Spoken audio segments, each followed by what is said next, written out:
Hi செல்லக்குட்டீஸ், welcome to our Anusha Aryan tailoring channel. இன்றைக்கி நம்ம இந்த வீடியோவில் என்ன பார்க்க போகிறோன்னாக்கா ஒரு மோட்டிவேஷன் ஸ்பீச் தான். தையல் தொழிலில் பிகினர்ஸாக இருக்கவங்க இதை பற்றி தெரிஞ்சுக்கோங்க, தெரியாதவங்களும் இதை பற்றி தெரிஞ்சுக்கோங்க. இப்போ வந்து தையலில் வந்து நிறைய ஸ்ட்ரகிள்ஸ் என்னன்னாக்கா, நம்ம தைச்சி கொடுத்து அதுக்கான ஒரு அமௌண்ட்டு நம்ம கைக்கு வராத போது நம்மளுக்கு எவ்வளோ கஷ்டமாக இருக்கும். என்னடா நம்ம இவ்வளோ கஷ்டப்பட்டு தைச்சி கொடுத்தோம், அதுக்கான காசு நமக்கு கொடுக்கலையே, நம்ம எப்படி அவங்கள்ட்ட வாங்குறது, இத்தனை மாதம் ஆகிடுச்சி, எப்படி கொடுப்பாங்களோ அப்படின்னு சொல்லிட்டு நிறைய நம்மளுக்கு வந்து பிரச்சனையாக இருக்கும். அப்படிப்பட்ட நேரத்தில் நம்ம என்ன பண்ணணுன்னாக்கா, நீங்கள் வந்து அவங்கள பற்றி முதல்ல தெரிஞ்சுக்கோங்க. நம்மள்ட்ட வேணும்னே காசு வச்சுக்கிட்டே கொடுக்காம இருக்காங்களா, இல்லை உண்மையாலுமே கஷ்டப்படுறாங்களா, இல்லை நம்மளை ஏமாத்துறாங்களா அப்படின்னு சொல்லிட்டு முதல்ல வந்து அவங்களோட உண்மை நிலையை நீங்கள் தெரிஞ்சுக்கணும். பிகினர்ஸாக இருக்கவங்களுக்கு நான் தெரியவும் தெரியாது, எப்படி புரிஞ்சுக்கணும்னு நமக்கு தெரியாது. ஸ்டார்டிங் நானுமே நிறைய பேர்கிட்ட இப்போ வரைக்குமே 3 வருஷம் ஆகிடுச்சி, இன்னும் 700 கொடுங்களேன் அப்படின்னு கேட்டால் கூட கொடுக்க நான் அந்த ஜாக்கெட்டே போடல, அதுக்கே நான் கொடுக்கணுன்ற அளவுக்கு எல்லாம் பேசிகிட்ருக்காங்க. சரி, அதையே நம்ம வாங்கிக்கிட்டு நம்ம கொடுக்கக்கூடாதுன்ற எண்ணம் வந்துடுச்சுனாலே நம்மளுக்கு கொடுக்க மாட்டாங்க. அதனால் நான் அதை அப்படியே விட்டுட்டேன்.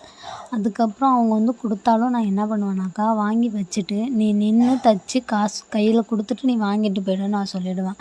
உனக்கு வேணும்னாக்கா, உடனே வேணும்னாக்கா நீ வாங்கிட்டு போ, லேட்டாக வேணும்னாக்கானாலும் நீ வந்து நின்று என்கிட்ட தைச்சி வாங்கிட்டு போனால் மட்டும்தான் நான் அவங்களுக்கு தைச்சி கொடுப்பேன், காசு கொடுத்தா தான் நான் அதையும் கொடுப்பேன் அப்படின்னு சொல்லிட்டு நான் ஸ்ட்ரிக்டாக சொல்லிவிடுவேன். அதேமாரி வந்து ரொம்ப கஷ்டப்படுறாங்க, சரி பரவாயில்ல பொறுமையாக கொடுக்கட்டும் அப்படின்னு நம்ம கஷ்டப்படுறதுனால தான் நம்ம வந்து இந்த தொழிலே செய்கிறோம். நம்ம பணக்காராக இருக்கறனால நம்ம வந்து அதை பண்ண முடியுமா?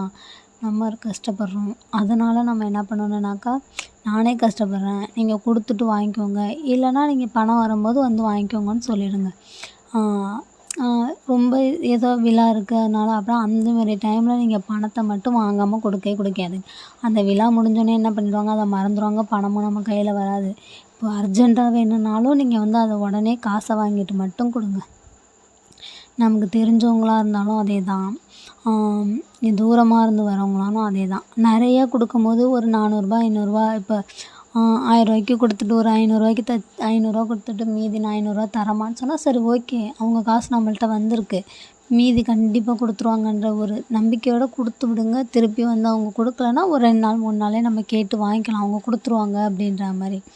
ஆனால் சில பேர் வேணும்னே வச்சிட்ருப்பாங்க, அவங்கள்ட்டலாம் நம்பி தயவுசெய்து கொடுக்காதீங்க. நம்பி தயவுசெய்து அவங்க துணியை வாங்கி தைக்காதீங்க. ஏன்னா நமக்கு தான் லாஸு. நம்ம உழைப்பை போட்டு நம்ம உட்காந்து நம்ம பிள்ளைங்களை விட்டு எல்லாமே கஷ்டப்பட்டு தான் அதை செய்கிறோம். அவங்களுக்கு கொடுத்து நம்ம என்ன பண்ண போகிறோம்? அதுக்கு நம்மளே வந்து முடியாதவங்களுக்கே செஞ்சுட்டு போகலான்றது தான் ஒரு இது. இதில் இன்னும் என்னன்னாக்கா, தீபாவளி டைமில் வந்து இப்போ நிறைய ஆர்டர்ஸ்லாம் வரும். அதை எப்படி ஹேண்டில் பண்ணணுன்னாக்கா, ஃபஸ்ட்டு நம்ம பக்கத்தில் உள்ளவங்கன்னு கொஞ்சம் பக்கத்துலேயே இருந்தாங்கன்னா வந்து அவங்களோடலாம் கொஞ்சம் வச்சுட்டு, கொஞ்சம் தூரமாக இவங்க அர்ஜெண்டா அப்படின்னு சொல்லிட்டு நம்ம பார்த்து கடகடன்னு கொஞ்சம் சீக்கிரம் ஸ்டிச்சிங் பண்ணுற மாதிரி பாருங்கள். ஒரு நாளைக்கு ஒரு 10 ப்ளவுஸ்ன்னு எடுத்து வச்சுட்டு நைட்டே 5 6 வெட்டி வச்சிட்டோம்னா நம்மளுக்கு வந்து திருப்பி காலையில் தைக்கும்போது ஈஸியாக இருக்கும். நைட்டே நம்ம வெட்டி வச்சுட்டு ரெடி பண்ணிட்டோம்னாக்கா காலையில் நம்ம வேகமாக இது வெட்டிட்டாலே நம்மளுக்கு வந்து பாதி வேலை முடிஞ்ச மாதிரி. மீதி பெண்டிங் தைக்கிறது தான். தைக்கிறது எப்படியும் ஒரு ஜாக்கெட்டுக்கு ஒரு 1/2 மணி நேரம், இல்லை நார்மல் லைனிங் இல்லாமல் நார்மல்னால் ஒரு 1/2 மணி நேரம்னு வச்சுக்கோங்க. லைனிங்னால் 1 மணி நேரம் கால்குலேட் பண்ணி தைக்க ஆரம்பிங்க. பிகினர்ஸாக இருக்கவங்களுக்கு நான் அதிகமாக வராது. அப்போ என்ன பண்ணலாம், அம்மாவோட பாட்டியோடன்னு சொல்லிட்டு நீங்கள் உங்களை இம்ப்ரூவ் பண்ணுறதுக்காக நீங்கள் என்ன பண்ணுங்கள், அம்மாவோட வாங்கி தைச்சி பழகுங்க. உங்களுக்கும் அதேமாரியே தைச்சி பாருங்கள்.